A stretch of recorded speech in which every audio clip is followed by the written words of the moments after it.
Почитуван председател на Комисијата за образование, почитувани претеници, почитувани представници од владата, почитуван министер.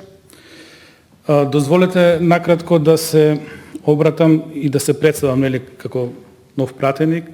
Јас сум професор доктор Здравко Тројанов, доаѓам од УКИМ, Шумарски факултет Скопје, баш од сферата на образование.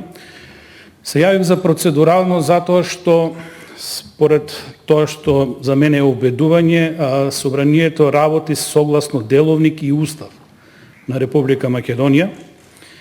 Меѓутоа, тоа што го прочитавме во текстот на законот, иако е краток, имаме сериозен проблем со повреда на уставот на Република Македонија. Инаку, ќе ви го прочитам член 44 од уставот на Република Македонија. Образованието е достапно за секого под еднакви услови. Основното образование е задолжително и бесплатно, а согласно Закон за средно образование, исто така и средното образование е задолжително. И сега, тука се поставува еден клучен проблем. Дали со овие измени кои ги предлагате во Законот за образование, се овозможува на секој ученик еднаков пристап до образованието и дали тоа образование ќе биде бесплатно. Затоа што имаме членови каде што сериозно се уведува нов систем на образование. Тоа е така наречениот онлайн систем на образование или образование преку соодветни електронски комуникации. Во ситуација кога знаеме дека и јавниот правобранител на Република Македонија и многу анализи на стручни лица и веќе досегашното искуство зборуваат дека многу голем број на ученици во Република Македонија немаат соодветна електронска опрема и немаат соодветен пристап на интернет за да можат да ја следат таа настава.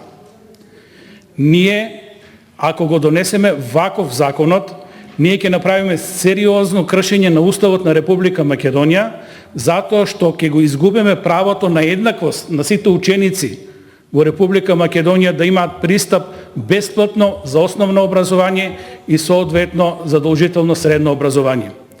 Сметам дека ова е сериозна забелешка во процедурата, дека не знам во која фаза дали амандмански, ние секако поднесовме амандмани и го гласавме законот во скратена постапка затоа што е проблематика која час поскоро треба да се регулира.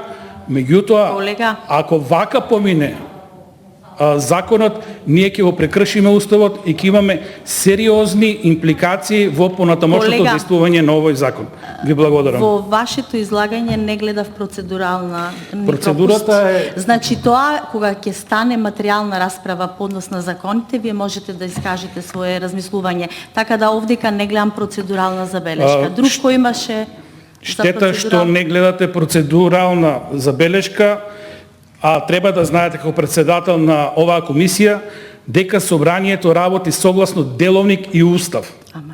Значи, секое кршење на уставот на Република Македонија не е процедурално, не е согласно уставот на Република Македонија и ќе повлече сериозни импликации во понатамошната примена на еден закон. Тоа вие си го најдобро знаете, дали гледате или не гледате процедура.